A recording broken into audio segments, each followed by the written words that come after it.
Can you imagine showering in cow urine? Feeding wild hyenas by mouth? Or living with crocodiles? Please, I'm gonna get off now. In this video, I'm gonna show you how different cultures around the world have formed fascinating relationships with animals. We're starting in India, inside of a temple where rats are considered sacred and treated like royalty. We are just about to enter the rat temple here in Bikaner, Rajasthan state, northwest India. I took the once-a-week flight out here with my local friend Shubham. I'm excited. And we're equally as excited as nervous about what's waiting for us inside the rat temple. Just a man with a big stick. We are looking for the keeper of this sacred place, who we contacted before coming here. I have so many questions for him. We are going to keep our shoes because shoes are not allowed inside the temples. We can already see the rats there. So are the rats gonna like eat our shoes or what? No, it's completely safe. As early as 4 o'clock in the morning, the temple is open to the public. This is the 8th adventure of the world. Gajendar and local believers offer sacrifices to the rats in the form of cheese, sweets, and this giant bowl of milk. People drink that. People are this drink milk and health is good. Can you show me? Yeah, please show.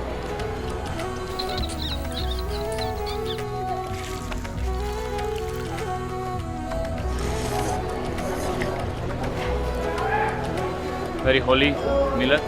Which animal's milk is that? It's cow milk. Cow milk. You never get a stomach problem from the milk? No problem. Never plague, nothing. Rats are known to carry dozens of diseases, and many people believe they cause the European Black Death, which killed tens of millions of people. Their dirty bodies transmit lice, bacteria, viruses, and fleas, and they contaminate food and water supplies with their urine and feces. Mate, you want to try the milk? Yeah, sure. You want to try the milk? I can. You will? Yeah, I'm an Hindu person, man. It's good. It's really holy and I don't fear anything. I can drink, man. No problem. And I can trust Hinduism above anything. This is my friend. How long do you know each other? More than 20 years. 20 years. Tell me about him. Descendant of the Karni Mata. The direct descendant. How many generations? 50 generation, I believe. 1-5 or 5-0? 50. So the first thing I realized when I walk in here is the smell. There's like this rancid, sticky smell in the air. It smells like rats. No smell. There is no smell, no disease, nothing. No, but just the smell. I can smell the rats. For them, it's nothing. No smell. Nothing. They are very habituated to it. This is my family. We say Kaaba. Can we go see your family? Yes. Come Okay. How many rats are in the temple? Uncounted, no counted are thousand. This underground hole and this wall is full. No idea. Every little room in this temple is just covered in rats. Look at this. When I think of rats, I think about the New York City subway or something that comes up in my dumpster at home, but here they worship them. It's really fascinating. If you're wondering why Gajendar keeps calling the rats his family, it's because he actually believes they are the reincarnation of his loved ones. It is said that these rats are descendants of the people from here. Yes, parents, grandparents, uncles, aunts, and long-lost cousins. This belief has been passed down over hundreds of generations and is stronger than ever today. So this is the life here, just chilling on the floor, hanging out with rats. Feeling the rat's feet crawling across my skin is disgusting. But I'm told this is a special sign of good fortune, and I'm all about cultural immersion. Oh, it just feels weird. They like grab onto your leg, but you don't eat the rats. No, because these are my family. They're all my family. Why? This is very holy. To understand this place, we have to unpack the legend. The temple is dedicated to Karni Mata, a Hindu goddess of power and victory. The story goes that when Karni Mata asked the god of death to reincarnate her dead followers, her wish was granted, allowing them to be reborn as rats. Since then, this temple has become one of the most important pilgrimage sites for members of the Charan caste. We're now entering the main area of the temple here. Whoa.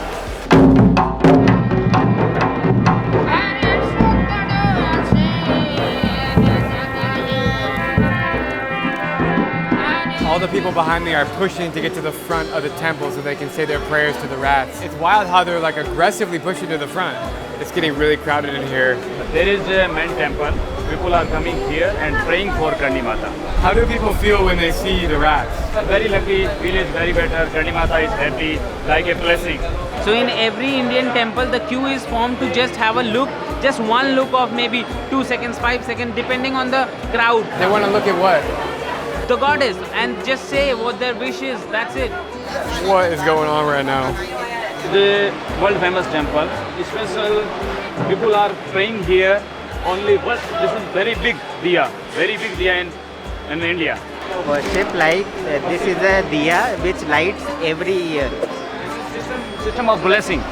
This is a man-made part. This is the world famous part. This temple is 600 years old. Very unique temple, world famous. What are they doing? This time is like a orange color. Especially is blessing for good age. I'm stepping on a combination of rat poop and trash. Not only is it the rat temple, it's also the cockroach temple. This place is absolutely disgusting. You can see how busy it is. All these people are coming in to go worship the goddess inside. People here are surrounded by more than 20,000 rats. When I think of rats, I think of filth, disgust, like smell bad, like diseases. But here people are embracing them and living with them. It's crazy. Sometimes accidentally rat is die put. You step on it. Yeah, I step on. That is dead. And what so we happens? gave and made silver. What they did is they made a mice of silver and offered it to the goddess and said sorry. Are you the only people in India that worship rats and mice, or the other people do it too? Only rat one temple. So because these are my family, Kanimata family person. If you're on the street somewhere and you see a rat, what do? Do you pick it up? No. This all is all outside rat not come here. Oh. Sometime is here coming. This rat is biting and killed. No coming, never coming here. Lot of rats biting. The craziest thing about this place is the rats are very comfortable with humans. They'll eat directly from your hand, crawl on your shoulder, or simply just hang out with you. And believe it or not, it's considered good luck to eat food that they've nibbled on. Here is the kitchen in the back, and it's surrounded by rats. Hundreds of rats on the floor of the kitchen. Even the doorway has rats on it. This is a temple kitchen. But the rats are eating the food right now. We are also the same. These are my family. So we are together eating, together sleeping, nothing. Because these are my family. What is the rat's favorite food? Like fruits, anaj, like bajra, wheat, everything. When you sleep, are the rats with you in the bed? Yeah, no problem. You don't wake up and the rat is looking in your face? Are you sleeping? Yeah, walking, nothing. No biting. No biting. No biting. But they make sound in your ears, no? No. I'm sleeping, good feel. I'm not scared. I'm very lucky because I live in my together family. This rat is sleeping. Too much eating food. Sleeping? Yeah. Yes. All this food is offerings from people, and they redistribute it as food for both the rats and the people. Talk about sanitation? I don't know. This guy here is dishing out like 20 meals a minute. It's crazy. Look at all the people in the doorway begging. I'm being pushed right now by this guy.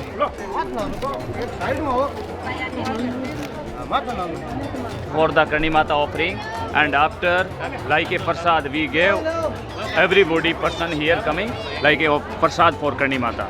This is prasad, very holy. I'm in the back alleys behind the rat temple, and you can see rats everywhere. Water that the rats are drinking, and they're just climbing through every single hole in this entire place. Gajinder is telling me that he sleeps here in the rat temple, in one of the back rooms. Let's go check it out. So this is where you sleep? No, here is Pujari, and we are sleep here Oh, you sleep on the floor. in the floor. You have AC. Nice. Yeah, I see also. We are now going upstairs to the secret chamber of the rat temple. Lot of rats here. See more here. Yeah, there's way more rats up See, here. here. wow. Everywhere. This is cool. We're going through a secret window passage here. The views on the rooftop are absolutely stunning, and the smell of rats has suddenly vanished. This temple is 600 years old. Your ancestors opened it? Before time Kanimata, she is living here. 101 year, she is praying Parvati and Shiva. The upstairs here at the temple at sunset is beautiful. I'm almost stepping on rats as I go down. Smell in here. Oh, dude. Out of the 25,000 rats that live here, there is one that reigns above the rest. That is the white Kaba, which is believed to be the reincarnation of Karnimata herself. If you're lucky enough to spot it, it is good luck and you are blessed. Office What is it, the white mouse? Oh yeah, the white mouse. Yeah. How do you feel when you see the white mice? So it's good luck. She is very good luck. She is very happy. His visit success and all family is very healthy, good and blessing. Meet blessing. Man, I'm really happy that I saw the white mouse because last night I was having a conversation with my dad and he has been to this temple and he mentioned that Like if you get to see the white mouse, feel lucky. I can't handle the smell any longer, so I'm going outside with Gajendar to learn more about this rat temple. What was it like growing up here? And when were you first introduced to the significance of the rats? From childhood, he's been coming to the temples with the families, following the rituals. So as he grew up, he became very friendly with them. So now he's one of the priests of the temple. So how many priests do you have at the temple?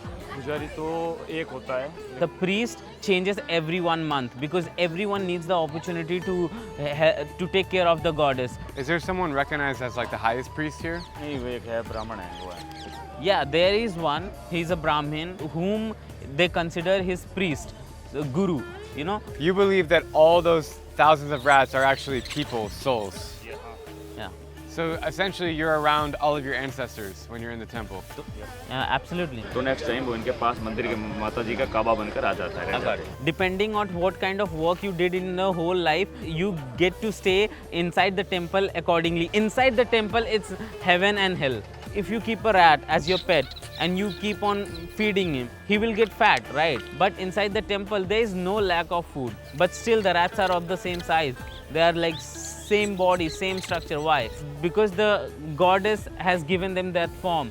If the rat dies in the house, it becomes like a very big thing, like it smells a lot. But here it's just the normal smell. It's not like the smell of like a dead rat. It's just the poop.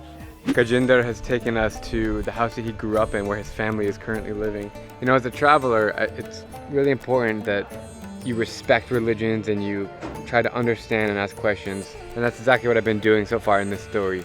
But I can't deny the fact that it's pretty disgusting. And this is my own personal opinion. Just infested with rats. People are eating with them, drinking with them. And they are dirty creatures. There's no denying that they're dirty. Nonetheless, his wife is kind enough to make us some chai, so we're gonna have a chai and chill for a little bit. Chai and chill. Thank you very much. So, you have kids? 2 daughters. 2 daughters? 2 daughters. Can girls become priests or only men? Only men. Only men. Only men. This is traditional of in a temple. Do you think one day women can become priests in the future? No, never. No, never. Can you imagine living a life without rats? No. Never. Never, because मैं बड़ा हुआ छोटा हुआ लेकिन मंदिर में ही he cannot live without being around rats because since the childhood he has always seen the rats. He has been among them, as he has mentioned again and again. The rats are his family, so he cannot be away from rats. So the question here stands like he don't want to do that, like stay away from rats ever. This is what travel is all about. Although I will probably never go back to the rat temple, I do respect those that worship here, and I'm grateful for Gajendar for showing me around. Next, I'm meeting up with a tribe where cattle are used as currency, symbols of status, and even for bathing. I am on my way right now to South Sudan for the second time. I am so excited. I'm going to be spending 2 full days with the Mandari tribe, the cow tribe. And I'm a little nervous because my local friend, Mayom, he is not very responsive, and he told me he's going to take me out there and have everything set, but he hasn't responded to me in 2 days. I don't know if he's going to be at the airport waiting for me. I'm excited, anxious, nervous. It's going to be a hell of a trip. Here we go. Checking in for our flight right now to Juba, and they took our e-visas and the guy just walked away. Thank you very much. Thank you. Have a good one. All right, we're good. We're going.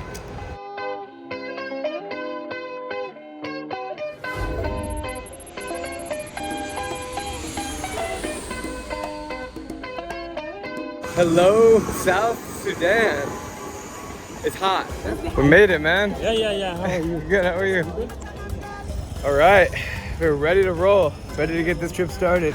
My last time in Juba was in 2019 when I made the story on the world's tallest tribe. I came to South Sudan and I feel like I just entered Manhattan because I'm surrounded by skyscrapers. I must admit that it's surreal to be back here and see all the advancements happening in the world's newest country. Back then, there were only 2 hotels. Now, there's 5. So much is changing, which is wonderful to see considering its rough recent history. South Sudan gained independence from its northern counterpart in 2011 after a 22-year civil war in which 2 million people were killed. From 1983 to 2005, this region was under constant attacks. And my local friend Mayom was forced to become a refugee in Ethiopia.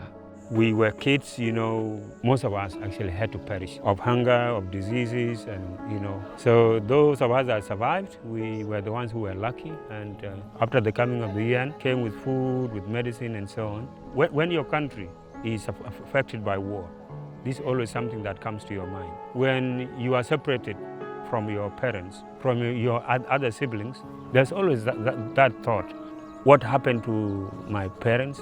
What happened to my other siblings? And what is going to happen to me? And because of the civil war and instability, Juba remains an extremely difficult city to visit as a tourist. The local people, while friendly, are very hostile as soon as they see a camera, even on a smartphone. Therefore, shooting content here is harder than anywhere else in the world, but it's all part of the adventure. We're at our first roadblock. It's just like a string that they tied in the road in front of us. We just had our first experience getting yelled at by police for taking pictures. Man, it's crazy shooting out here. So we just stay here. Checkpoints, checkpoints, checkpoints. And these guys are not letting us go. We've been here maybe only 15-20 minutes, but they have our documents. How does it feel to not have your passport? I don't like not having my passport. What's happening, bro? No problem. They will come. Are you sure? They are now finished, yeah. Oh, cool. That's good. Thank you, sir. Appreciate it. Our visas are inside? Yeah. Have a nice day. We got our passports back. All good. Hi. Abu Dhabi, come in there. You got your passport? Yeah, I got it. What happened? Why it take so long? Those guys have different offices. You finish with one, they say come to this. You finish with that, they say come to this. Like that. So That is what is taking a long time. And then, they just want to create a scenario where they want to play us. yeah, That's all. they have a lot of time. Yeah. We don't. They have a lot of time and we don't, which they know.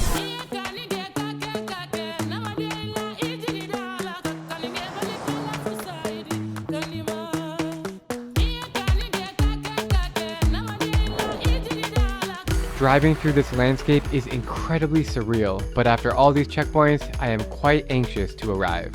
We've made it to the Mandari tribe. Hey, should I be careful with mosquitoes? Some of us, like me, I don't care of the mosquito, Yeah, but I'm white. but for you, you can Assalamu alaikum. Yes, they do speak Arabic in South Sudan, although it's a different dialect known as Juba Arabic. Yeah, Drew. Nice to meet you. Mate. First impressions are that they're very humble. They're very kind, genuine, curious, no hostility towards foreigners, very welcoming people. I haven't visited a tribe such as this in like 3 years. This is just so surreal. Trying to process everything.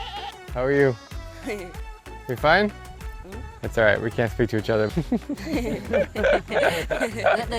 The Mandari tribe is a group of nomads indigenous to South Sudan. Only about 100,000 of them still exist, and today I have found a small community of about 15 families. The Mandaris are known as cow people because not only do they permanently live with cows, but they use their milk for eating, their for showering, and their dung for skin protection. Trading cattle is used as a replacement for money, and they even use cows for dowry to pay the family of the wives before marriage. Saying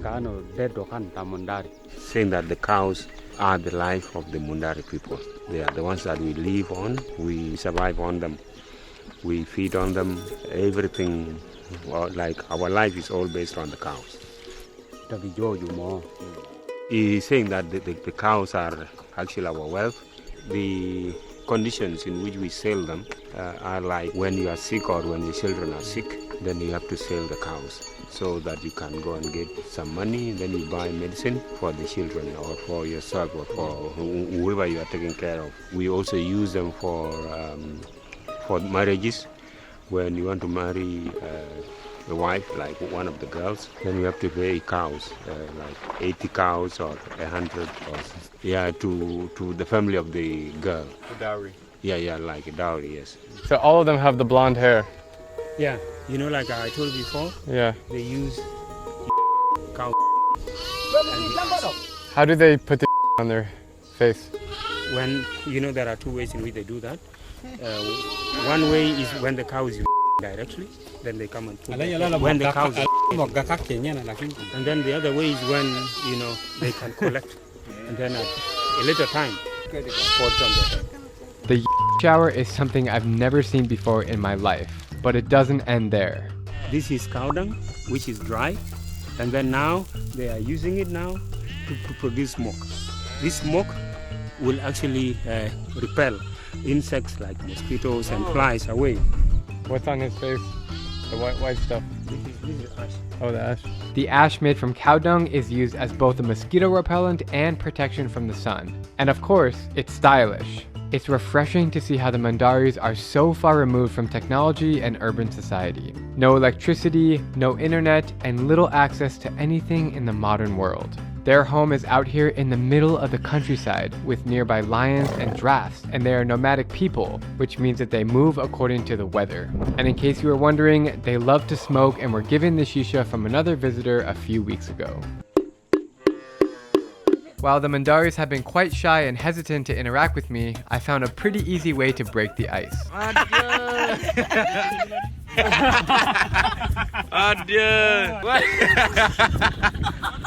From this moment onwards, the Mandaris opened up and were incredibly warm and friendly, cracking jokes left and right and making me feel right at home. I'm okay. I'm okay. Are you fine? We spent hours and hours joking together, and I really came to have an emotional connection with this tribe. They are such humble and welcoming people, and despite our physical differences, we are all the same inside. It's that simple. You know, people always ask me when I travel, like, how do I communicate with people if I don't speak the same language? We don't speak the same language, but everybody smiles in the same language. But despite these warm interactions and funny conversations, I did have a reality check about their struggles when I saw this young man's foot. It's like a disease. This most likely this is flu. It breaks my heart to think that the Mandaris are so far away from cities to get any medical treatment. And considering that most of their income is tied up in cows, it becomes a challenge to get basic things like food and medicine. But on the other hand, that is just life as they know it. And to be honest, I'm really starting to settle in here and feel very comfortable. What do you guys think about the modern world and technology? They do not know about the internet, but they know about the mobile phones, but I don't think they will understand what is the technology, the internet and so on. I think they will not be able to understand that. What's the question? He wants to go to your country so that he can go and bring one of the girls. That's his wife. Yeah, we have many girls. How much do you marry a girl? I mean, what do you pay as dowry or bride price? We don't have dowry.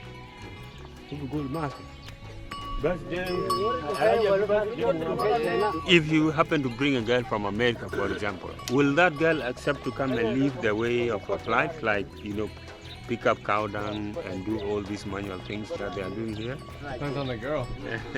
Most likely no, but You might be wondering about the women in Mandari society because most of the people around me are men. I came to find out that women are busy cooking, cleaning, and taking care of their families. They're also quite shy of the camera. How are you? Tamam. Tamam? Tamam. The few females that I met were very friendly, but also very hesitant to speak until they danced. One of the reasons why this is so special is because I'm always moving so fast. And it's so cool just to sit here and observe and just do nothing and just kind of learn about a really, really special culture. That's why this feels different. Do any of you guys know your birthday? He's saying that they don't know their best dates or their best days, and most of them have not gone to school, so they don't keep such information to them. This is proof that South Sudanese are the tallest in the world. Look at this. It's so tall, man. What makes you happy? Only way in which you can be happy is to have as many cows as possible. This way, we will have enough milk to drink. You can also have enough meat for the family and also for himself. It will also kind of expedite the process of having more babies. That is to say, the more food you have, then, like it will be easier for you to, maybe after 1 or 2 years, then you can have the first baby. Sure. That way you can be weaned. Then you have another one coming in and Sure. so on and so forth. Can you ask them, what do they think about America? All of them. I'm curious, like, what do they think about America?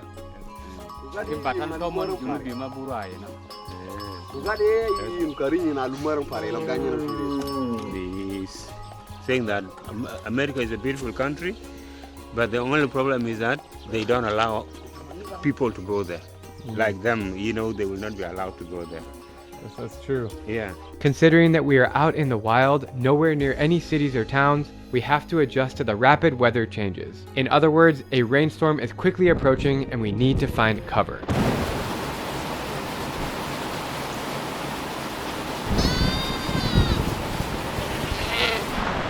It started pouring rain. Holy sh**.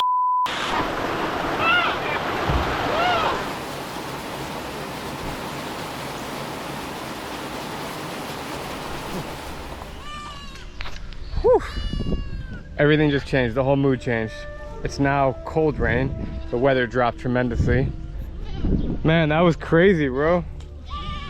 Everything changed, right? Yeah, it did. I'm trying to change the direction of the water so that it doesn't go to where we are going to slip. You're a smart guy. Thanks, man. See now, it's all going that way. I'm walking in a mixture of mud, cow and dirt. And it's pretty cool.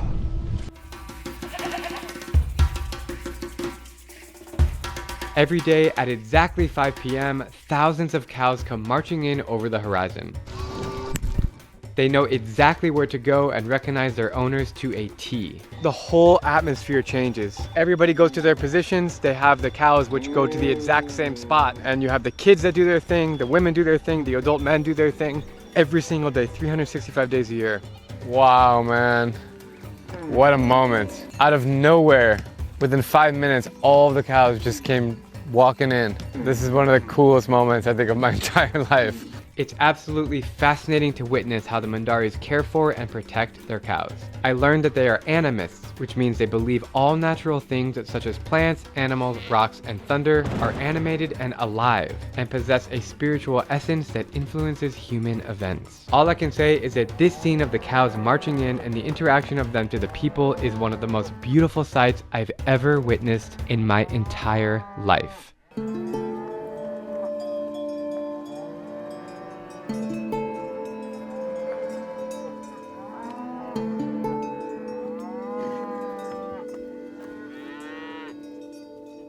It is just a sea of cows around here. Absolutely surreal. In Mandari culture, cows are at the center of religion, birth, and marriage. Cows are symbols of wealth and power. A man's status is determined by how many cows he owns and the size of their horns. Families sell cows to pay for food and send their kids to school. Although cows are rarely killed for meat, cow milk and cow blood are staples in the Mandari diet. Sometimes a cow's life is considered more sacred than the life of a human.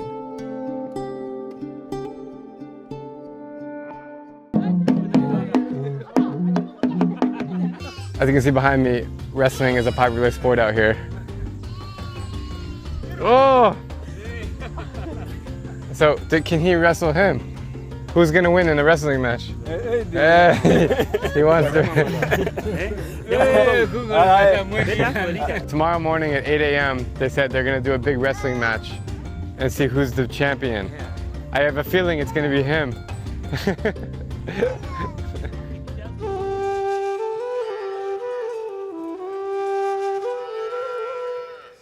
So the night has come, and then we're just gonna sit here and enjoy the evening with them. I don't know what they have planned, what's going on, but we're gonna figure it out. And that's the beauty of this experience. Behind me, she's making coffee over the fire. So cool. Good.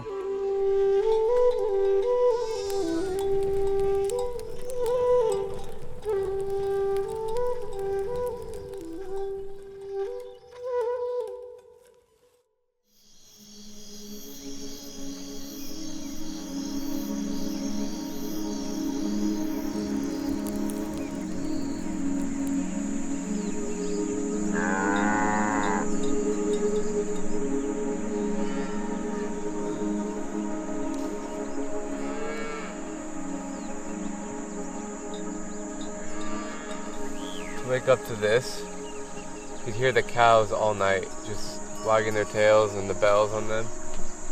But to actually see what's going on is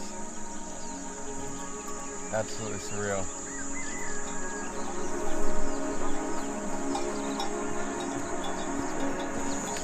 It's so interesting how it's so quiet out here, but everybody's just doing their part. Like, they're cleaning, they're sweeping, they're, getting the cow manure and throwing it over.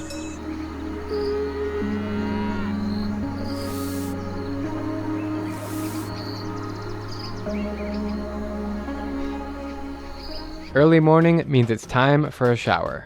It was a cow shower, straight when the cows it comes through.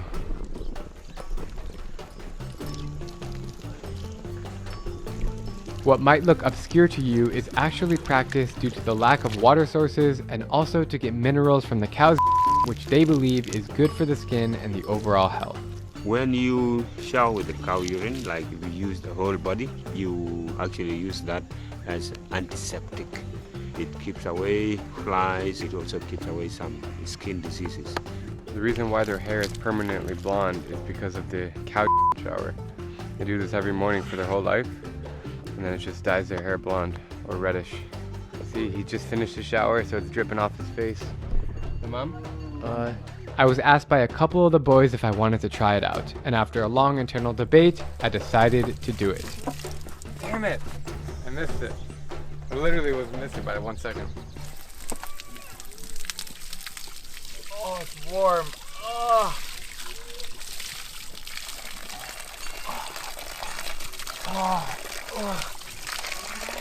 I have now showered in cow and it's the first and last time I'll do that.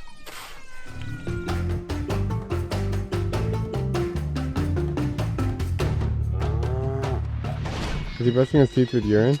No, with the ashes, they do that a lot. But the ash is the cow manure. This now? Mm-hmm.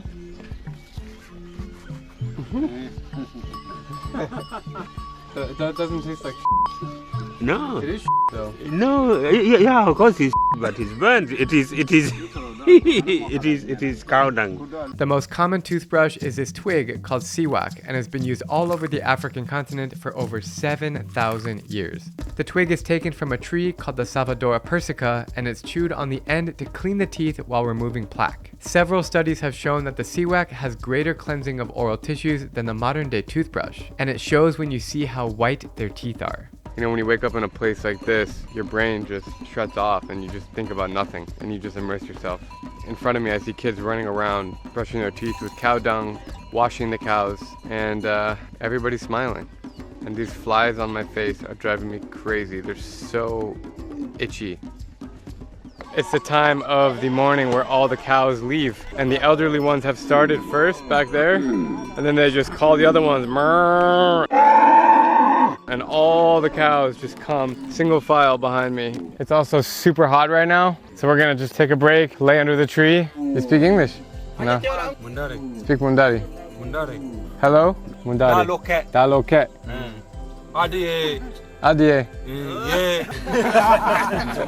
It's a cool moment, shown here under the tree with the Mandaris. This far, all the way up to the Mandari, motivated you to come this way? I came here because in my culture, everybody lives like very stressful lives. Work, divorce, money, all this stuff. So when I come here, it's like I want to share the story of the Mandaris and try to inspire the rest of the world that life is still really simple. As I sat there, I noticed one of the guys opening up a mysterious blue bag that was full of guns. It's important to remember that South Sudan still has an ongoing conflict between government and opposition, creating rebel groups and militia that are very unpredictable. The conflict started as a political dispute in December 2013 and since have evolved into civilians being targeted on the basis of ethnicity and perceived political views. To date, nearly 400,000 people in this country have died, tearing apart its social fabric, destroying its infrastructure, and leaving survivors with mental health scars. Things like armed robberies, kidnappings, and terrorist attacks are happening daily, and that's why the Mandaris always need to be armed to defend themselves. It has just become a normal way of life, and they do it with a smile on their faces.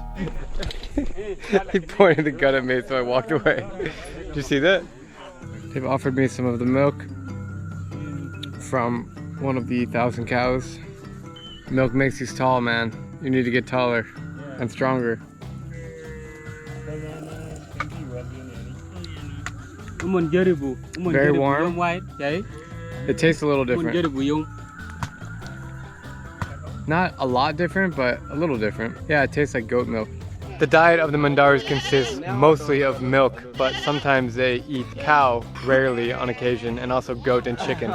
Right now, I think that they're eating goat, but I'm not sure. It's the head of whichever animal it is.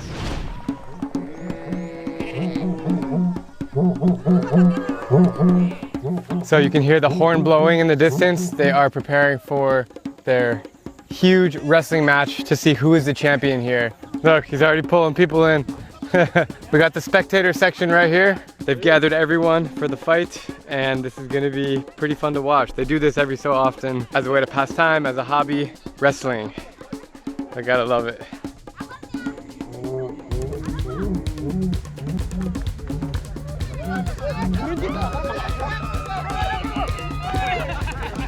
That side has won. Okay. So it's 1-0. 1-0. Got it. I'm here in the fan zone under the tree watching.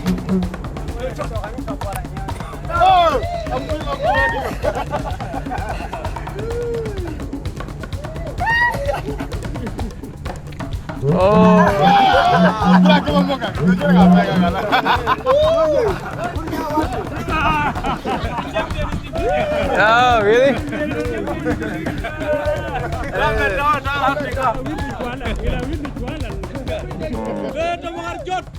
They are just here just to move around, show off. They are here for show off.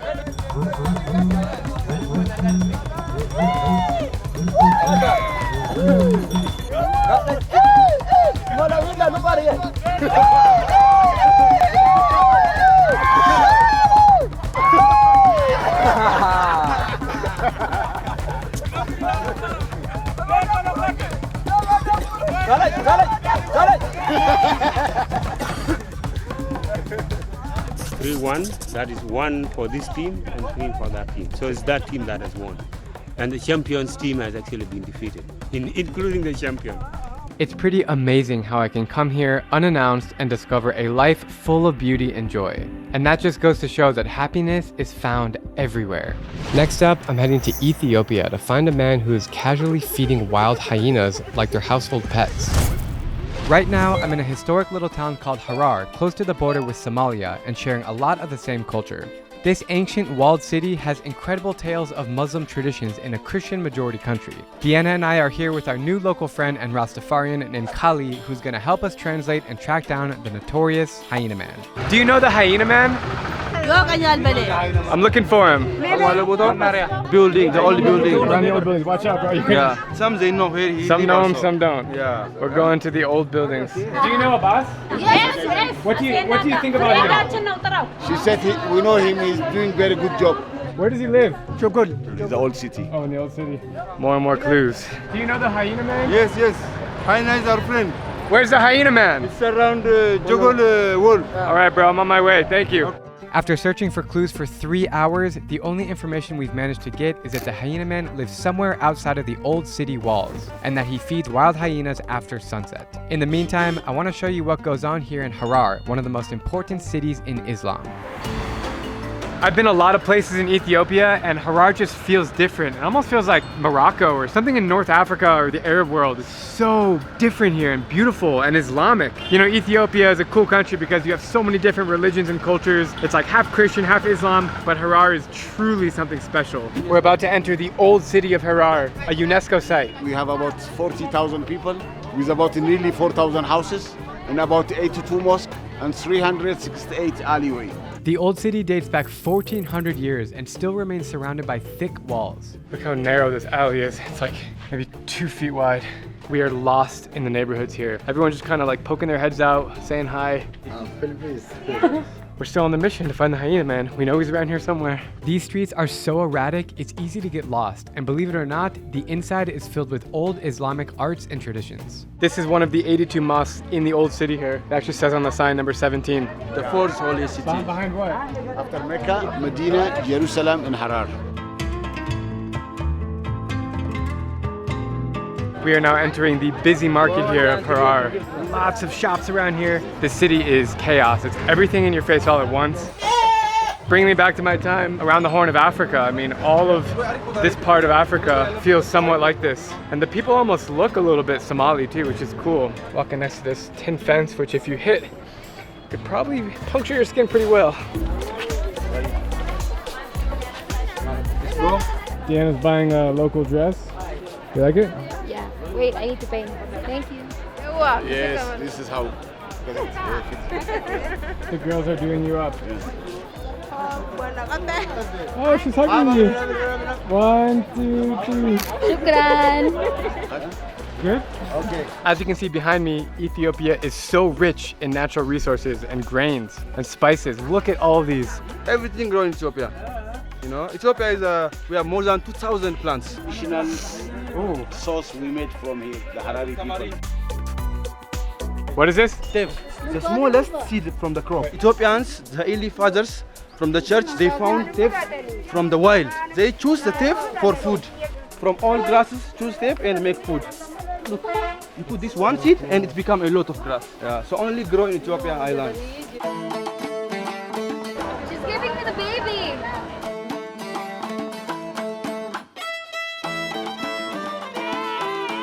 We have found the chat market. For those who don't know, chat is a plant that grows in the ground here of Ethiopia, and it's a stimulant. It's really popular in Yemen and Somalia, but actually the main source of chat is Ethiopia. Ciao. Chat Let's give you more energy, you know, it's make your flesh, you know, so you think like you chat with the people. After you chew, you chat, like a Facebook chat. How does it make you feel when you chew that? Huh? Happiness. You say many ideas come, you know, many ideas. Yeah. We're thinking. This is one of the famous streets in the town. What makes famous, both sides of the street, there is a shop for the fabric, local fabric, imported fabric. At the same time, you see a lot of tailor on the street. That's why it have got particular name. We call makina girgir. Makina is the sewing machine. Girgir is the noise of the machine, the sound out of the machine. All working, they make girgir, girgir. It's so cool to see manual labor like this in today's day and age. It seriously makes you feel like you stepped in a time machine back in time. I just want to say that this city is so cool. It's amazing. It's full of life. Everyone's coming up to us and saying hi. You don't feel any hostility or any danger here. And it's just a beautiful life. I am loving Harar. This is the hardware section. Literally any tool that you can imagine is sold right here. Sometimes you can find your own things here. Like if you lose it? Yeah, they sell it back to you. The craziest thing is that everything is so rusty. But I guess it's still usable. I'm gonna take another. Just popped into a little restaurant here and getting a local Ethiopian lunch, which if you don't already know, it's the best cuisine in Africa. This is a plate of injera, which basically this sponge-like pancake, and it's kind of sour a little bit, and then you just throw a bunch of beef on top of it and vegetables, and you use your hands, and you just get in there and you can eat this stuff. You eat the bread. Yeah. Injera is central to every meal in Ethiopia, almost like bread is to Italy or rice is to Korea. We love injera, you know. It's very healthy and it's made from the teff, you know. So teff is only grown in Ethiopia islands. You see the eyes of the injera. Yeah, it gives me heebie-jeebies. So we call it 1,000 eye. So this is how you eat injera. You basically just peel off a piece with your hands like this, and you grab it, put some meat in it, dip it in a little bit of the spice, and then you eat. There's nothing else like it in the world. The best cuisine in Africa. This is Coca-Cola in America right here. That says Coca-Cola. The language, as you can see here, is called Amharic. It's one of the oldest languages in the world and is only spoken in Ethiopia. Can you guess how we're gonna wash down our delicious meal? If you think coffee, you are correct. We're popping into a little hole-in-the-wall coffee shop here because coffee is the best in Ethiopia. Let's go get a cup. Ethiopia is thought to be the birthplace of coffee, even though the original coffee bean came from Yemen. You know, Hararge coffee is very best coffee. Very creamy. Yeah, creamy and sweet. You're right. Yeah. Is it good? Yeah. The coffee culture in Ethiopia is something that we are serving for the social gathering. to invite each other. They can serve it 3 times a day. In the 1500s, coffee beans were transported over the Red Sea, and the first growers, traders, and consumers of coffee were Ethiopian. I'm telling you guys that this beverage is really baked into the culture here, and it's absolutely amazing. Oh, it's hot. Oh, it's creamy, it's rich. It has that flavor of the mint from the tree. It's hard to explain how good this coffee is. It's so small, this is all you need, just a little shot. And the cool thing is, like, one little cup and you're done. It's that strong. Oh yeah. All right, feel nice and awake after that cup of coffee. Almost like a slap in the face. And now the journey continues. Babe, do you think we're gonna find the hyena man? I hope so. I'm excited. It is almost nighttime and the rain is starting to fall, but we still haven't found our hyena man yet. So we're gonna take a tuk-tuk to the area where his house is. We follow Abdul's lead. All right, so where are we going now? The hyena guy. To the hyena guy. Yes, I. We have arrived. The driver knows where he lives. Thank you. I'm exhausted. It's been a long journey. We've made it to the hyena man's house. Let's go meet him. Abbaso, What happened? he went to the field. Yeah, they are going to call him. Okay. I really hope to meet him before dark. Behind me is his house, just on the hill. So he just sleeps here and wakes up to hyenas right outside his front door. How crazy is that? Finally, the hyena man has arrived. This is him. How are you? Nice to meet you, bro. I came from Arizona to see you. We say very give thanks because you are coming to see me. You cross many oceans, so he's very happy. I've heard a lot about you. I've seen videos. It's pretty impressive what you do. So how did you get inspired to feed hyenas? His father did like feeding hyena for 60 years, 60. Wow. His father did, but now he now he did for almost 23 years. Assalamu alaikum. This is the original hyena man from 60 years ago. Yeah. The first time you fed the hyena, were you scared that they were going to kill you? Say little fear, like little fear the first time. But after he get experience, but when you are starting, you feel little afraid, little fear. Why are there so many hyenas here? Like, why Harar? They build these walls. Because of these walls, many hyenas are coming because of the people start to live here.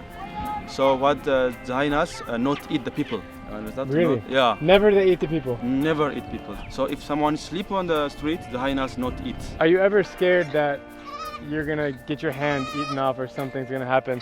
He never once afraid. And never the hyena like eating or biting his hands. Never. And he saw like no fear on his heart, he say. Speaking of feeding the hyenas, I don't see any right now. So what time do they come out? He say 7:30 or 8. So in a Not few more hours. than that. Yeah, in a few hours. And they come every night. Every night. Every night. What do you feed the hyenas? Meat. What kind of meat? Camel, cattle, like mostly cattle. While hyenas are vicious and eat anything that comes in their way, including humans, Ethiopian hyenas are different. They are believed to be the keepers of evil spirits, and the natives of Harar have an unusual relationship with them, especially Yusuf and Abbas. They have a spiritual connection to the hyenas as protectors, and this friendship between human and animal is based on a level of trust you won't find anywhere else. All right, now we are going to the butcher to grab meat. This is his daily routine. Every day he goes to the same butcher and grabs meat to feed the hyenas. So we're following.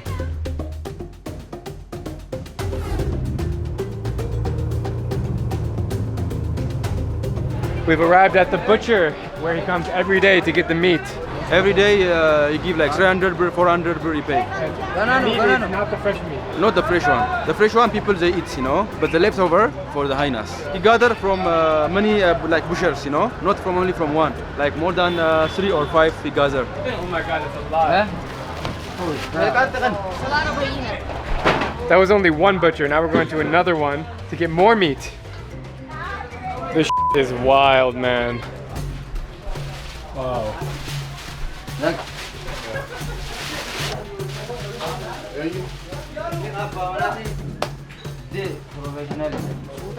Wow. You can barely walk with it.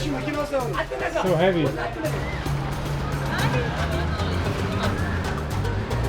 We have bags and bags of raw meat. Oh my god. It's probably like 50 pounds each bag. That's a lot of meat, bro. That's a lot of meat. I thought he was done, but he's not. We're going to another butcher.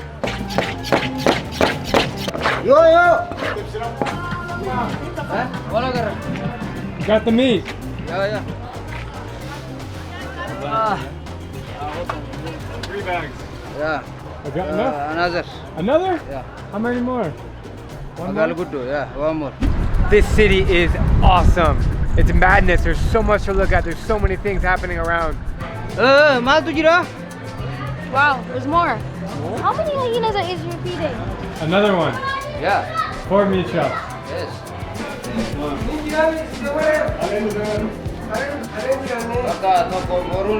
Camel. Camel meat. Yeah.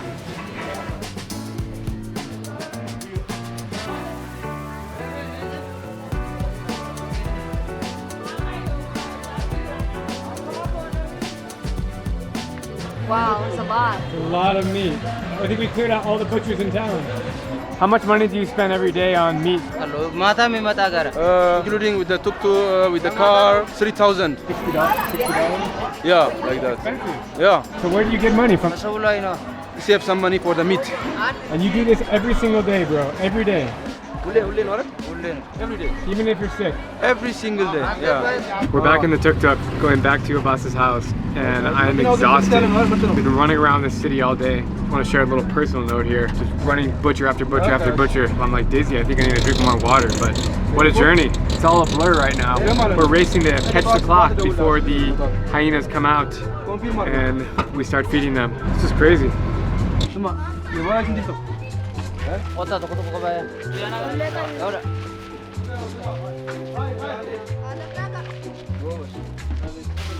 All right, bro, I'm coming back later. Oh, bye. Bye. See you later, bro. We'll be back in the night. All right. All right, we are gonna come back in a few hours when it's dark and when the hyenas are out. Oh man, what a place. Oh, I'm dead. Quick nap time, and we're back. All right, after a great nap, we're heading back to meet Abbas and his father and hopefully see the hyenas. You nervous? No. Hyenas are vicious. Where are they? Oh my god. Hello. It's crazy we are surrounded by wild hyenas right now. He keeps calling them in by this whistle sound. Slowly and surely they're creeping in.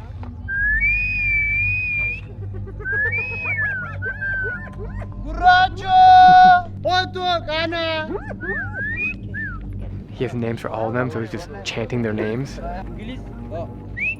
All of the raw horse and camel meat that we gathered in the shops earlier is now ready to be served. Oh my god, this is wild.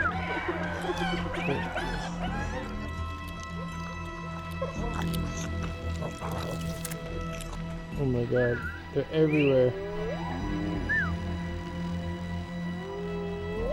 If you listen closely, you can hear the hyenas howling and craving for blood. What you're about to witness is something that only exists by this man and his father in this part of Ethiopia. It is not recommended for anyone to try this at home under any circumstance. We must keep our full trust in Abbas that he will keep us safe around these vicious, wild animals.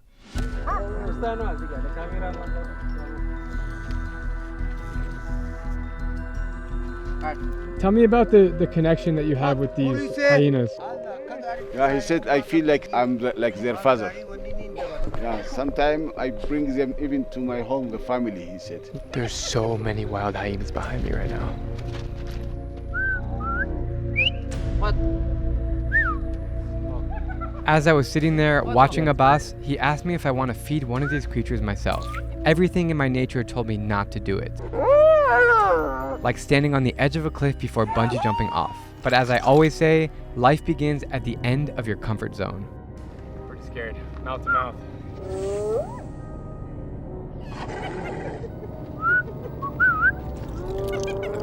Oh,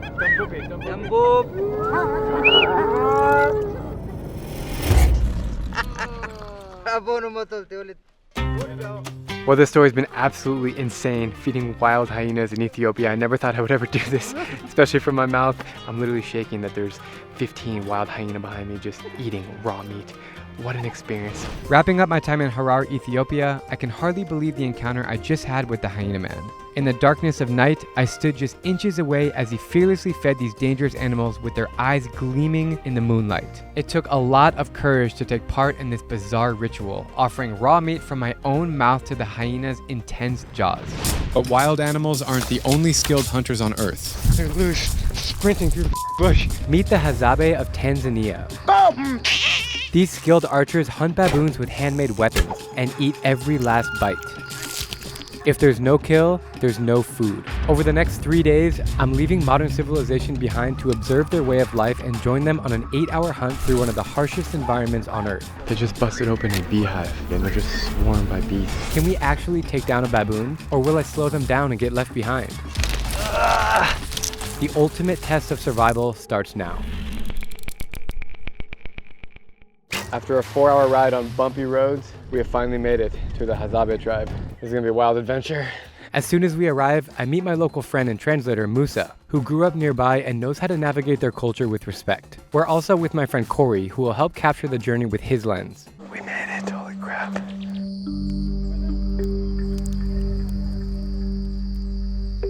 Hello, hello. How are you? Hello, hello. Hello, hello. To say hello, they say Ana. Ana. Ana bao. Ana Makogo. Makogo. Ana. Ape. Ana. Can you do that? No. Did you guys catch anything this morning? Yesterday they had a baboon, but they ate almost all of it. So just the heads. Holy crap, it looks like it's still alive. This is great. What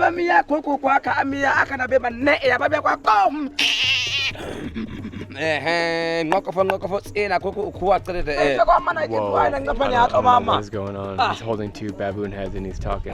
They're proud of their catch and they try to imitate the baboon sound.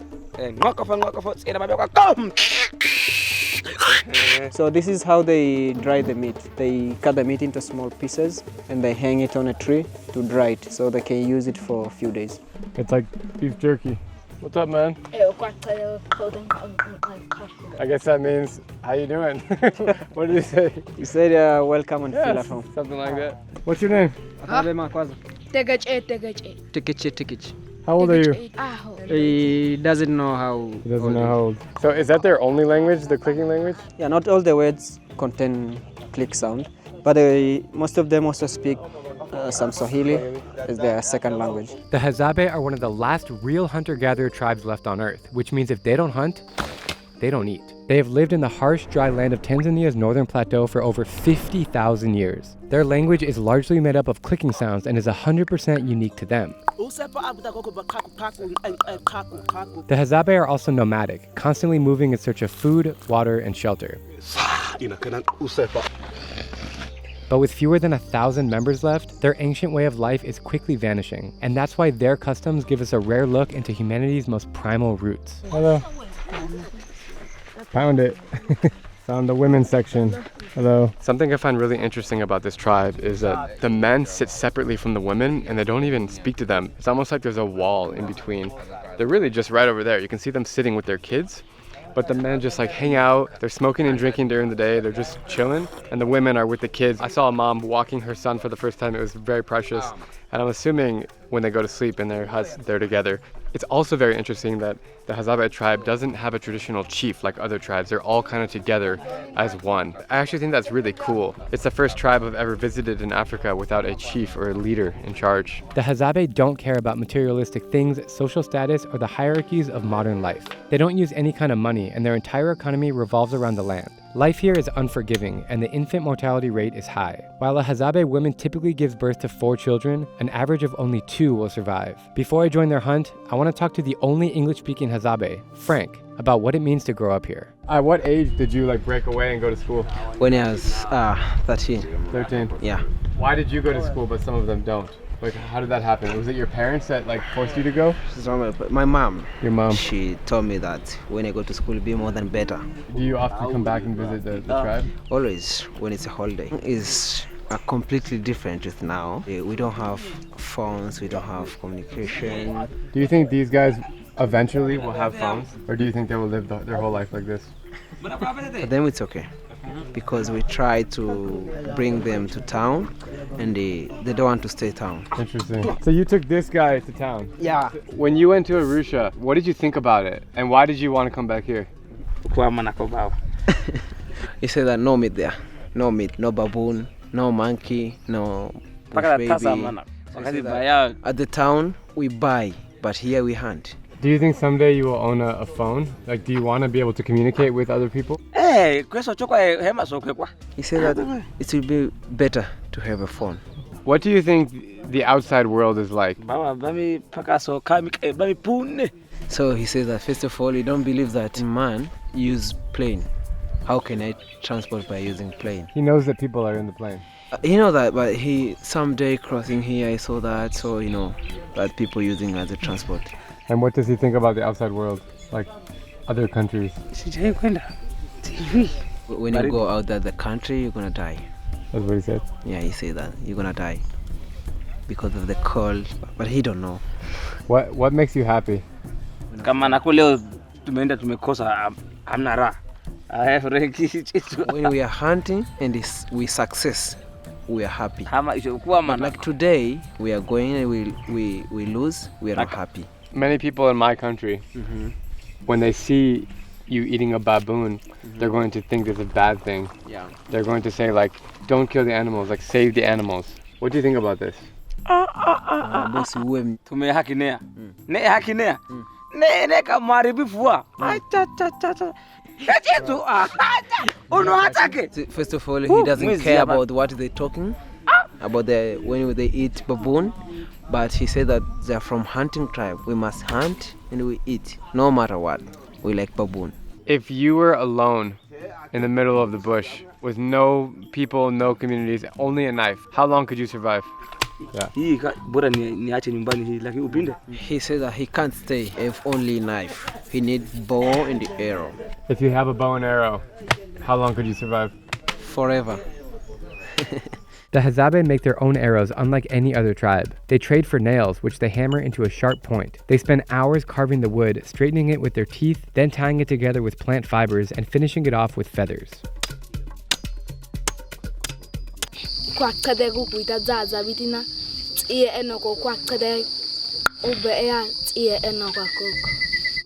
All different arrows for different animals. Udundu ako. Ako udundu kwa ta ang o chiki na nakupanda na tapo. Kwa kukur kukur motoko no. Chigwa kana tena. Masa. I'm amazed by his presentation. Keke kuku ama kana be mahiko araka. Ama hiko araka ne kwa ta aka punang abi. Ko panda ta ita chabako. Kwa gweko tana kweso lipat umbomgena o kako gweko kako adang adako kuna chuda kai kako toda Cool, next. Koko akana besa kon ole a kita otata toga bitina akane ta eta sha ashobe itisa chako kweso tia ikata toga aboda karimo kokumi nakwe dako tona gewe dako kwa hinti omatila kana The sounds are like spot on, man. Jeez. Gugu ako akana besa kilikiti ya ako kilikiti kaita punang abi ina itiko ikana ngai ko ona ani rabe ako omatila kana kuku ama akana be makasama ama na matunzia kwa ta ang o chiki na nga matako na. This is poisonous. Oh. Ako akana be sa kadani yako ako kadani iki ako ni itiko na kuku konte chi yako kwa nkoloko adole na tane ikama ukuku ipi udami bi ka na akobo karimo akasume popoko dongoko nakoma ikata isetsa kuna wa aye ikashena kanko dana kena ka ani tema tate akana ya apisha akasumbi pa ana Later. Ama akana be mako tate amako kota nyika ukwabisa makabi kushina koko kushina uko ate koko ngake. Okay. All the way to Paanaku, nigga, paanaku. It has to be straight. It's not gonna break? It's really durable, this thing. This kid must be like 8 years old. It's crazy. There's about 15 people here. Who's the best hunter of your community? Welcome. Everyone. No. Who has the most catches? Someone has the most catches. Everyone is good on bow and arrow. All right. If that's the answer, then that's the answer, you know? It sounds like a very simple and not a very stressful life. Do you have any stressful moments in your life? Hadzabe.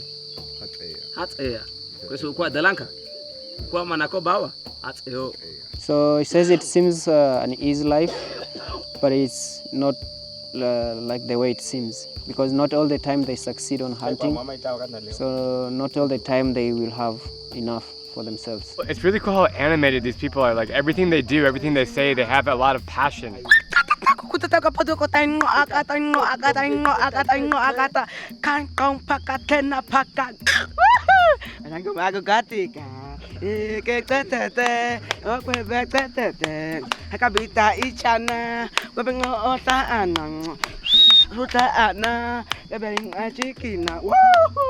That was insanely talented.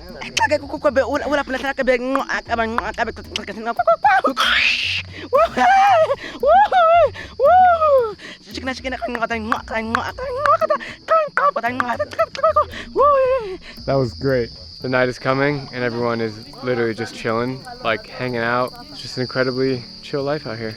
You know, I visited many different tribes in Africa and around the world. It's really hit or miss. Some of them you visit and you feel like they're putting on a show for tourists, and you know, they see the car pull in, they put on their beads and their outfit, and it just feels fake, and I don't like that. But here in Tanzania with the Hadzabe tribe, this is really how they are. They just act like this. Our tour guide Musa said he comes here alone because he's friends with these people, and this is exactly how they live every single day. They're just hanging out.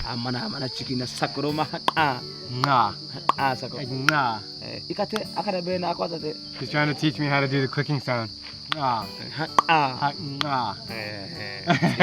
This story is very different than my other ones in that I'm not in a bustling market. I'm not running around the streets somewhere. I'm just chilling, taking life slow, and hanging out with these dudes. Coco. Oh, Coco. I thought he was like telling a story when he was pointing up at the tree, but he was really pointing at a bird. And the kid missed it. Damn. I am literally just chilling here alone with the tribe and trying to make sense of a conversation. When they are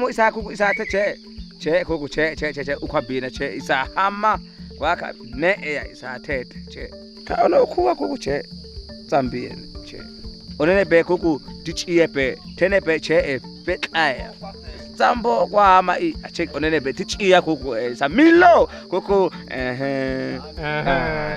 isa milo kuku tichia ne sa milo.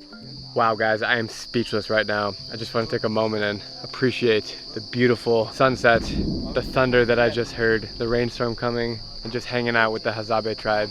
They're cooking up dinner, and then I'm gonna go to bed early because I haven't slept in 2 days, and tomorrow morning it's starting at 6 a.m. They're gonna take us on a hunt. I can't wait. As we're winding down, I show the kids some funny filters on my phone. It's amazing to see how laughter is universal.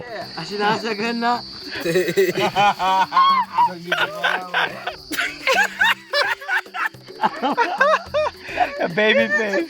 Corey was just out in the bush with this kid, and he comes back with a fresh catch.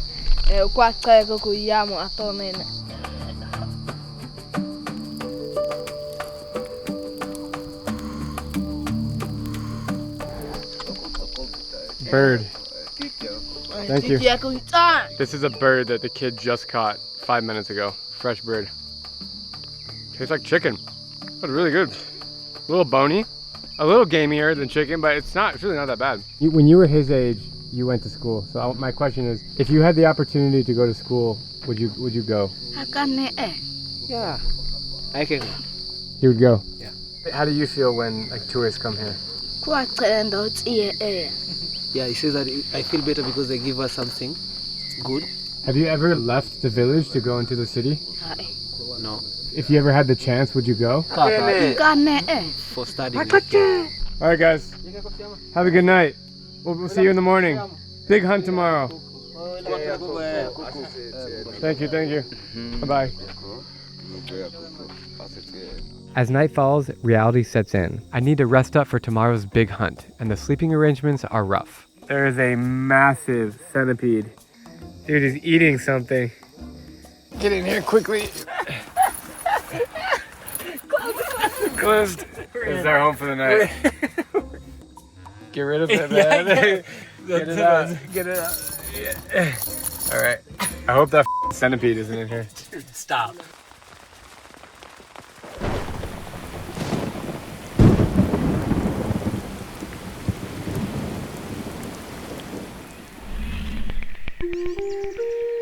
So we slept in this little tent and it was pouring rain all night and we woke up to a lot of our gear being soaked. Corey's drone controller is broken and this lens has water in it. My bag is damp. Thankfully my computer and my passport and all that is dry. Not the most favorable conditions, but these are just the battle wounds that happen when you shoot these kind of stories.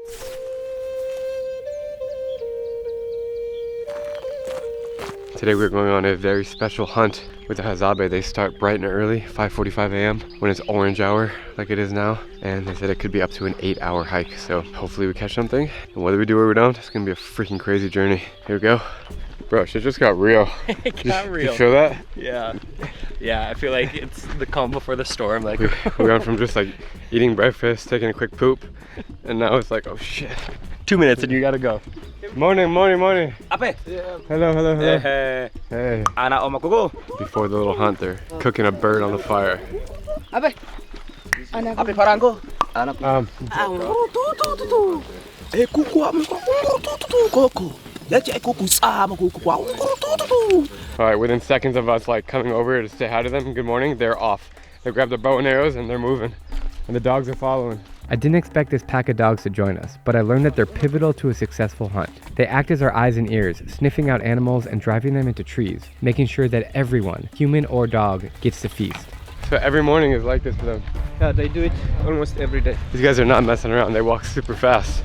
They're on a mission right now to hunt some food for survival.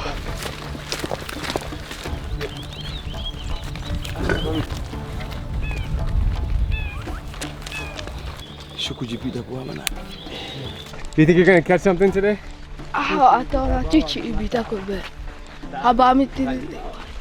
There, shot one. You got it? Already? Nice. Ooh. Within the first 5 minutes, we got a kill.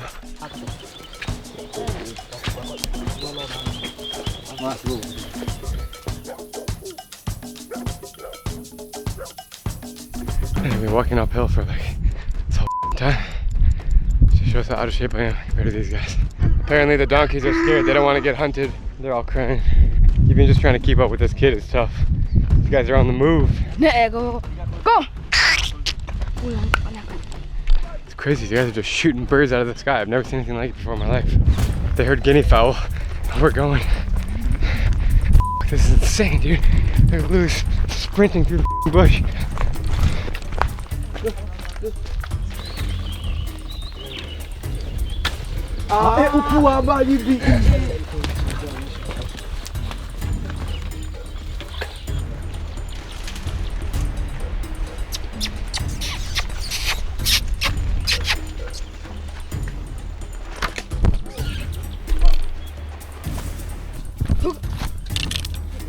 Nice, man.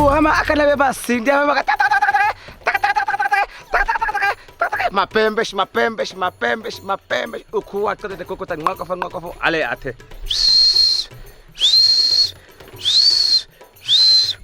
So awesome, man. A full-on hunt. We really hope to catch a baboon. So far we got a squirrel and a bird. It's game on. Getting into some denser vegetation here. Like real skinny. And the thing is, all these plants are thorny. So they keep sticking onto my pants or my arms or neck.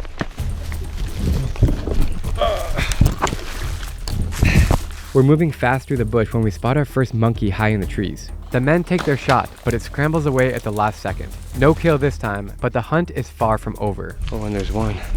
You know, there's more.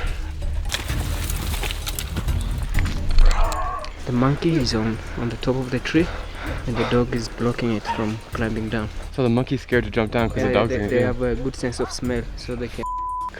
Did I get it? No, they're too thick. It's crazy how the dogs and the humans are on a team to get the monkey, and they all benefit from the kill. That's cool. A water break for the dogs.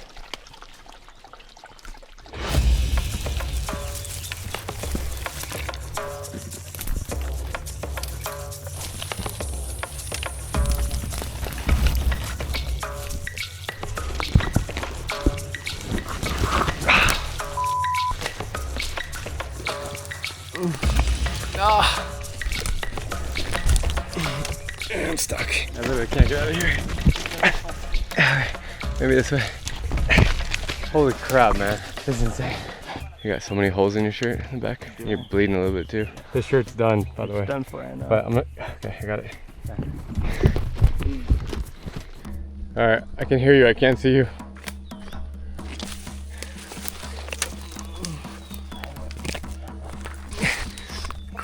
Corey and I are just like stuck somewhere. We don't know where anybody is. We're just hearing voices all around us. It's more mentally frustrating than physically.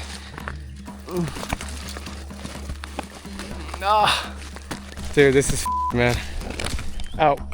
They're going too fast, we can't find them. Debating whether I should just sit and wait for them. Obviously, I am struggling. There's no competing with hunters who have trained their whole lives in this environment. By the time I catch my breath, they've already cut down a beehive and are digging in to eat the world's freshest honey, packed with nutrients. Okay. How you doing, man? How's the hunt going for you so far? Hey, baby. Pakai batet anak kau kita asyik kuji. Apa sama? Yeah, can I eat this? Damn, it's so good. Yeah, it's great. Yeah. This is straight up honeycomb. This is so good. It's like sweet honey. It's like crunchy because it's honeycomb. Oh shit, that's good. How's it taste, buddy? Good? Uniako.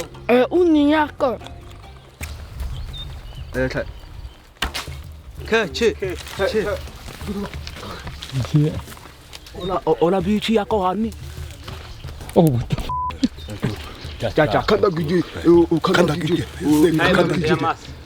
They just shot this little nest. I thought it was like ants or something, but it's a freaking full-on like squirrel thing.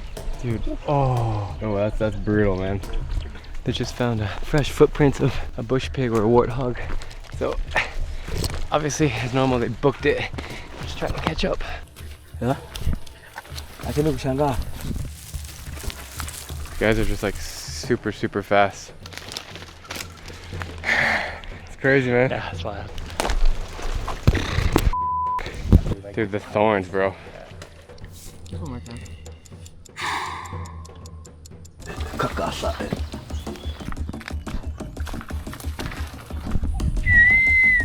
We made it to the top of the mountain now, so we can just look out at the horizon.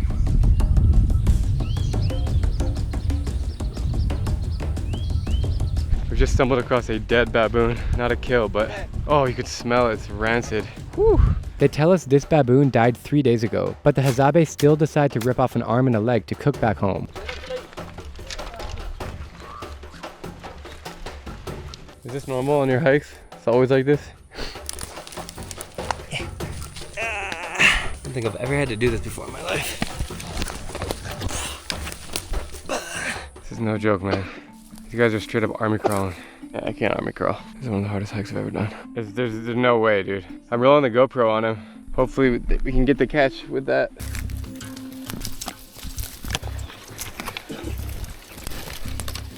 It's 11:02 in the morning. We are over 5 hours into the hike. So far, no luck on baboons. We're now heading back to campsite. I'm so exhausted right now. Like my legs are killing me, my back is killing me from bending over. Plenty more things happening today when we get back to camp. He's cutting down some wood to make some new bow and arrows, carrying it with him. So tired. Yeah, I need to for at least 5 minutes. Oh my God. We're about 7 hours into this hike and I'm f***ing dead. Just keep walking and keep walking. It's like never ending. The other guys are coming. I thought they were way in front of us, but they were behind us. Hey there, sunshine. We still have like a ways to go, bro. Don't tell me about that. This guy just caught another bird. It's still alive, by the way, but he's basically suffocating it with the string.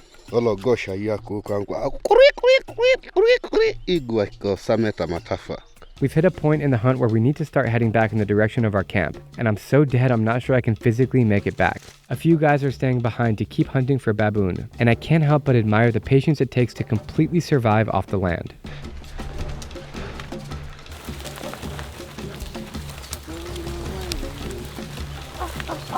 After 7.5 hours, we made it back. The other guys are still out hunting. We must have walked 15 to 20 miles. I am wiped out and I need to rest, so I decide to relax with the others who are sitting around and smoking.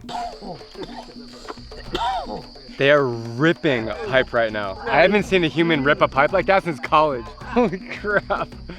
They're now passing around a large pot of fermented beer. It's like a kind of local beer they drink. I've tried it in many different African countries. I know exactly what it tastes like. So it is universal. Drinking and smoking. Everyone does it.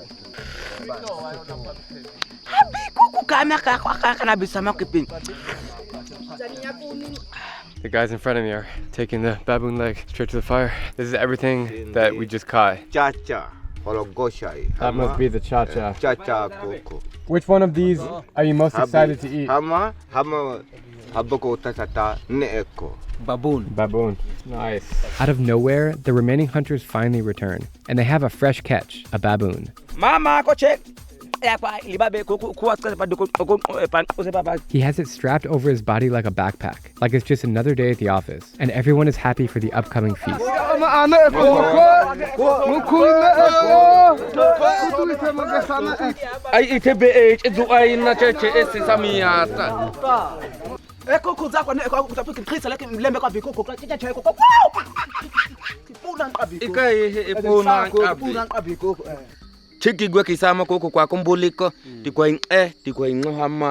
They just took the arrow out of the neck, and he's explaining how they got a perfect shot right in the neck.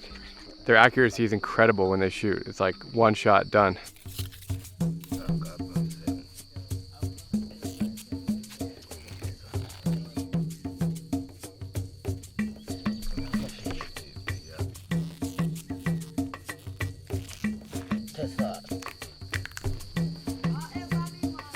Bile, the stomach, intestines.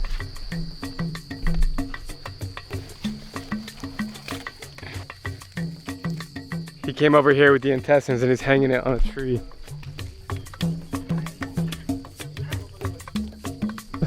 Look at this guy. This is hilarious. Yo, man, your new job. I taught him how to focus, so he should be good.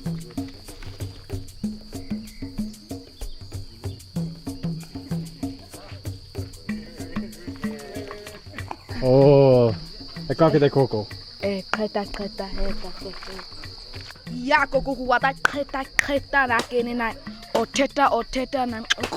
I'm not making this story to brag or show off or try to be cool. This is real life for these people. They are hunter-gatherers. This is how they eat. If they don't catch anything, they don't have food. It's really a special thing to witness, and I hope you guys are able to resonate with this story. The sun is going down, the fire is coming out, and the baboon will be cooking.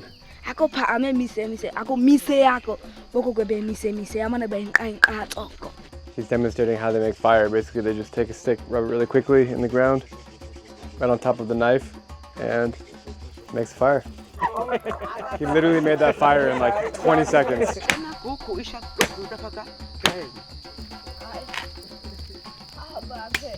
And now they're skinning the head. Do they eat all parts of the head, the brains, everything? Yeah, everything. For them, baboon is one of the delicacy meat, so they prefer baboon meat rather than any other meat. And you?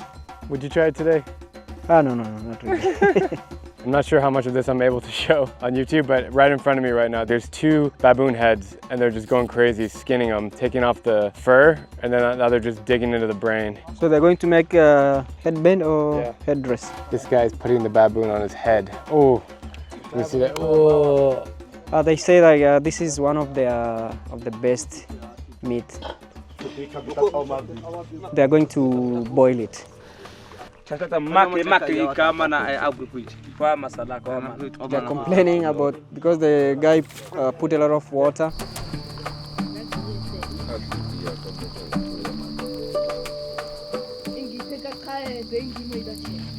This is my first ever bite of baboon. It's pretty gamey. Texture-wise, it's like any dried meat, but flavor-wise, it's pretty gamey. It has that like pungent smell, like when you breathe out of your nose. Is this here? This here. And the heart. Here? Yeah, it's like the heart. This is the squirrel, or tsindi as they call it. It's very bony. Now this is good. This tastes like chicken. Oh yeah, I could munch on this all day. All right, old baboon leg. It's not terrible, gamey, but it has like it almost has like a jerky taste.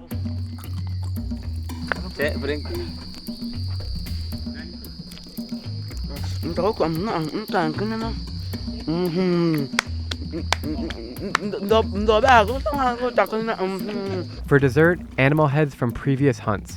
We're gonna eat this thing. I'll go after you.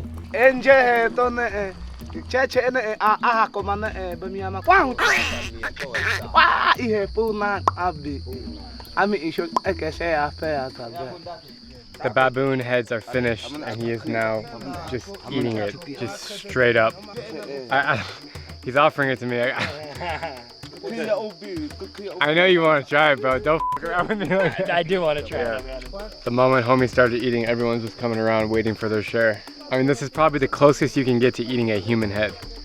Oh, the smell. Smell that? You don't like it? It's not your thing? So these guys live like this every day. They're not doing this because we're here. So they are not doing it for a show or a tourist put. So this is their daily life. I want to try it so bad. Well, this one is not fresh.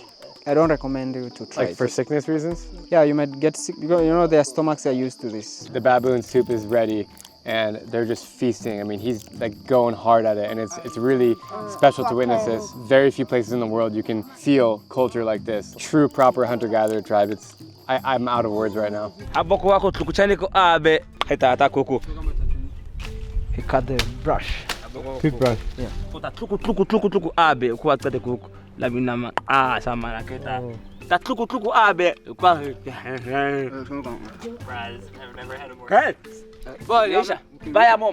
He feel better and he made for you, this for you.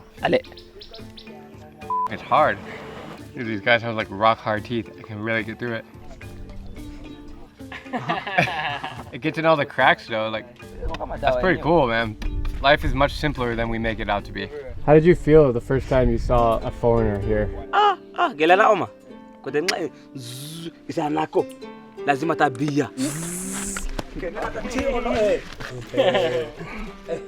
For real?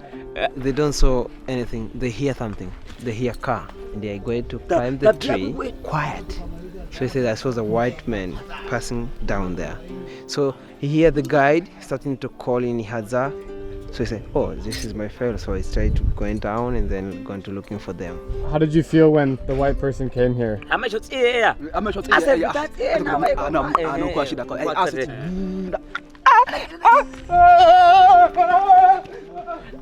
the first time we don't want the white men here. White people, because we don't know who are they from. Now they feel better. If you want to stay with them, you can leave it. Now we are friends. Wait, what are you guys talking about? He gave me some story about the morning. He said that there are places that you hear and they say, here we can't pass. Let's go home. Yeah, I was freaking tired. Yeah. He tried to explain to me. They're all giving Corey and I shit because we couldn't army crawl. And these guys are so fast. This is amazing. They're so fast. They're so fast.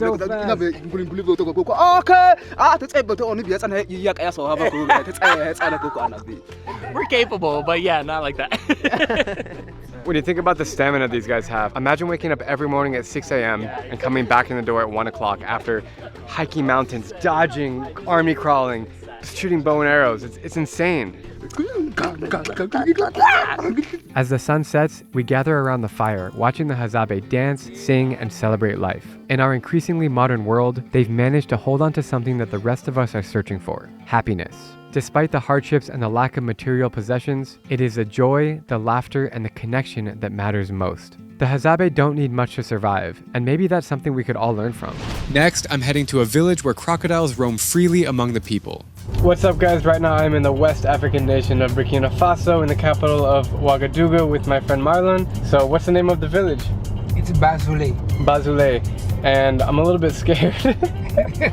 You should be. So what's gonna happen? Give me a rundown. We're trying to get out some crocodiles. You can see nearby. We even see there's a possibility for you to touch them. I've never touched a crocodile. I've never wanted to touch one, so it might be the last time. It might be the last time. If you guys never hear from me again, then it was nice meeting you. And all right, it's gonna be an adventure ahead, and we'll see you there. We arrived to the village, and instead of seeing crocs, I see this. We stumbled upon this festival in the middle of a village. Everybody's dancing and celebrating, and it's a pretty cool atmosphere to see. Ça va bien? Everybody is hanging out, smiling, and dancing away in the 42-degree heat. I even got the chance to meet the royal chief of the village. And then I was given a tour of how they make the local beer. They put it in there for several... Which gave me flashbacks to Swaziland of last year. They drink these beers. This is the child's blanket. Very sour. I drank it out of respect, but it's really thick and sour and nasty. Is that really beer? Then we proceeded to walk to the other side of the village where I met Peter, who took us down to the pond where the crocs live. And I see a crocodile 5 meters in front of me. I'm a little bit scared. Wait, this is crazy. I'm surrounded by crocodiles right now. One there, one there, there. My name is Peter. I come from Burkina Faso. Okay, so I can see there's a crocodile right there. Do you live with the crocodiles? Yeah. I live with a crocodile. How do you know it's safe to, they're not going to bite you? How do you know? But because our crocodiles are sacred, they don't eat human. It's an ancestor, it protects the village. So how many crocodiles are here? We have a 200 crocodile by the children can swimming, no problems. Like, do you care for them? Do you feed them, or you just live next to them? The crocodile eats a chicken, fish, frogs. Is this a male or female? This is a male. And how old? The male is big, than female is small. How old is he? 40 years. And how old do they live? 150. Come. You sure? Yeah, you can go to touch it, no problems. There's crocodiles everywhere. The biggest experience. Come. Hold on, get this one away from me. Yeah, but he moved, meaning he's upset. No, he wasn't upset. I'm too scared. You can't refuse the truth, please. What if he flips around and bites me? He won't. Oh my god. Come on, I'm in Burkina Faso and I'm sitting on an... I can't even talk. I'm in Burkina Faso and I'm sitting on a crocodile. Oh my god, that's so crazy. You see? I'm good. Okay, that was officially one of the scariest moments of my life, but I did it. Thank you guys. The pass. You're welcome. I sat on a crocodile. Wow. My heart's so racing. And finally, I'm meeting a man who actually lives with a lion. This is Aslan. And my best friend is a lion.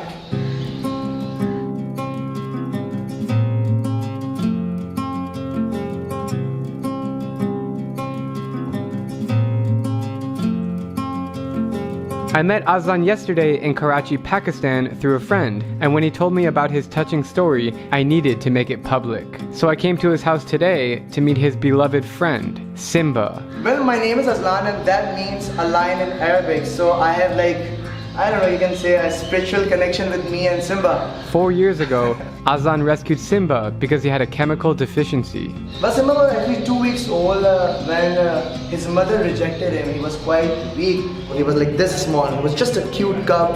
Actually, his mother was suffering from stargazing disease and she died. His brother also died due to chemical deficiency. So we are forced to bring him home. But Simba doesn't live in Aslan's house, where we are right now. He lives in the farm actually, and I just bought here for you guys because you guys know farm is very far from here. Aslan and Simba have grown closer and closer by the day, forming a very unique bond that you have to witness to believe. And he's never tried to attack you or any human? Never. He never attacked anyone. He even don't know how to hunt actually. He's like a baby. He just come to you and he's like, oh my god, pet me and all that. Every animal has its own personality. Simba is very playful. He wants to play every time. He's like, come pet me, feed me and play with me. Simba doesn't realize how big he is compared to Aslan, so when he's in a playful mood, he uses all 350 kilos of him to tackle Aslan. If given the choice, Aslan would let Simba go into the wild, but because he's been domesticated his entire life, he simply wouldn't survive on his own. He don't even know how to fight. He's like a child. He's like a baby, and he has never harmed anyone actually. So that's why, that's the reason he cannot survive and he cannot go to the jungle. Aslan does not recommend owning a lion. He doesn't promote it as it can endanger their future existence. Lions are not domestic animals. I won't suggest anyone to pet a lion. Simba's case was different. We just rescued him. So that's why his case is different. I won't suggest anyone to pet a lion. I myself am not an advocate for anyone to purchase a wild animal such as a lion for the power or pleasure of showing it off. But this story is different. Simba now lives a very happy and healthy life. He's not caged or chained or treated badly. He's well looked after and well fed and has a long life ahead. On one hand, it's sad that Simba is not in his natural habitat, but on the other hand, his life has been recovered, and that is a beautiful thing. For centuries, humans have had deep, fascinating relationships with animals. From respect for the sacred to lifelong friendships, it's been a gift to witness how we live with the creatures we share this earth with. Like and subscribe to join me on another adventure.